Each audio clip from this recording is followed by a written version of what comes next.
ప్రపంచంలో నువ్వు ఏది చేసినా పరమాత్మకు చేస్తున్నానన్న దృష్టితో చెయ్యి. అందుకే ఇది కానీ పుచ్చుకుంటే విశ్వమంతా తృప్తి చెందుతుందని స్వామి ఎందుకన్నాడో ఆలోచించండి. అమ్మ ఎందుకు చేయి పట్టుకుందో ఆలోచించండి. ఇక్కడ మొత్తం విశ్వమంతా తృప్తి చెందిపోతే ఇప్పుడు ఆయనకి ఎంత సేవ చేయాలి ఇంత ఇచ్చినందుకు. కనుక ఈయన దానికి ఎంత అవసరమో అంత పుచ్చుకున్నారు చాలు. ఈయనకి ఏం కావాలి ఇప్పుడు? సంపద. ఆ సంపదకి ఎంత అవసరమో వెళ్ళింది చాలు. ఇద్దరి మాటలు వాళ్ళిద్దరికీ అర్థమవుతాయి. జ్ఞాని కనుక మూడో వాడికి కూడా అర్థం కావచ్చు. ఇక్కడ ఇవి ఆ లీలల్లో దాగిన అందాలండి. ఏతావతాలం విశ్వాత్మన్ సర్వసంపత్ సమృద్ధయే అస్మిన్ లోకే అథవా అముష్మిన్ పుంసస్తోషకారణం అని చెప్పగానే ఆపేశాడు కృష్ణ పరమాత్మ. ఇంకా ఈయనేమో నేను ఇచ్చింది తిన్నాడు స్వామి, చాలా ప్రీతి చెందాడు, ఆనందించాడు. ఇంకా రాత్రంతా కబుర్లే కబుర్లు. చక్కగా భోజనం చేశాడు మిత్రుడితో కలిసి. మిత్రుడు పక్కనే కూర్చున్నారు. ఇద్దరు ఆ రాత్రంతా ఎన్నో చిన్ననాటి ముచ్చట్లు చెప్పుకుంటూ ఆనందపరసులైపోయారు. ఈయనకైతే స్వర్గంలో కూర్చున్నట్టు అనిపించింది కుచేలుడికి. ఆనందంగా ఉన్నాడు ఆయన. సచాలబ్ధ్వా ధనం కృష్ణాన్ నతు యాచితవాన్ స్వయం. పొద్దునయ్యింది. మళ్ళీ నిత్యకృత్యములన్నీ పూర్తి చేసుకుని చక్కగా మళ్ళీ అక్కడి నుంచి బయలుదేరి వచ్చేసాడు. ఆయన ఏమి ఇవ్వలేదు, ఈయనేమి అడగలేదు. ఇది తెలుసుకోవాల్సింది. మొత్తం కథలో కొంచెం అడగడం కానీ ఇవ్వడం కానీ, ఆయన ఏం కావాలయ్యా అని అడగలేదు, నాకు ఇది కావాలయ్యా నేను అడగలేదు అంతే. గురువుగారు ముచ్చట్లు చెప్పుకున్నారు.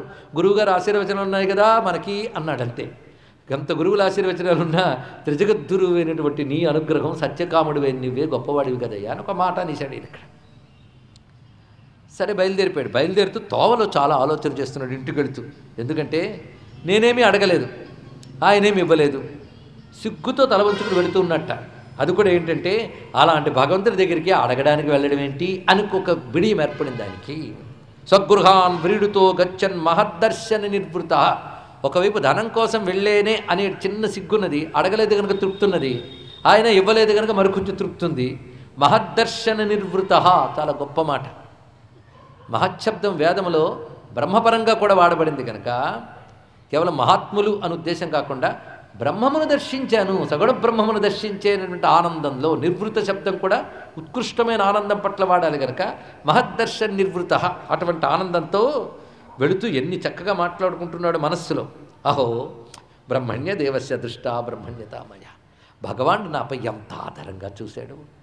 నాకు కాళ్ళు కడిగాడు, సిగ్గుపడిపోయాడు. నేను ఆలింగనం చేసుకున్నాడు, దగ్గర కూర్చోబెట్టుకున్నాడు.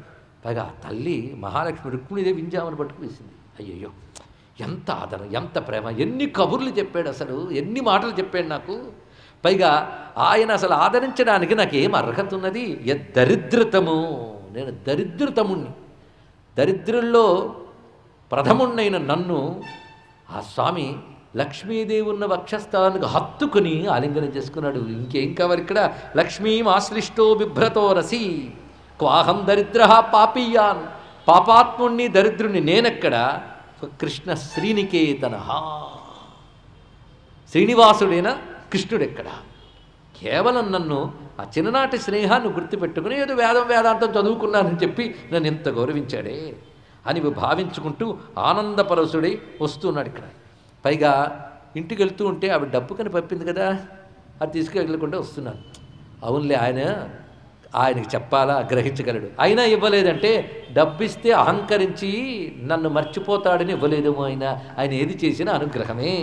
అధనోయం ధనం ప్రాప్య మా జన్నుచ్చైర్నమాం స్మరేత్ ఇది కారుణికో నూనం ధనం మే భూరినాదధాత్ అనుకుంటూ క్రమంగా వెళ్ళేటప్పటికల్లా అలవాటైన కాళ్ళు ఇంటి దగ్గరికి వెళ్ళేటప్పటికీ ఎక్కడున్నాను వెతుక్కోం, సహజంగా వెళ్ళిపోతాయి. అలా వెళ్ళేటప్పటికల్లా తన ఇంటి స్థానంలో ఒక అద్భుతమైన రత్నమయ భవనం ఉందండి. మొత్తం ఆశ్చర్యకరంగా తన భార్య అలంకృత అయి వచ్చింది. ఎప్పుడైతే నోట్లో ఆ పిడికిడి పడిందో ఇక్కడ ఇంత మార్పు వచ్చింది. విశ్వం తృప్తి చెందుతుందన్నాడుగా, వెంటనే వచ్చింది ఫలితం ఇక్కడ.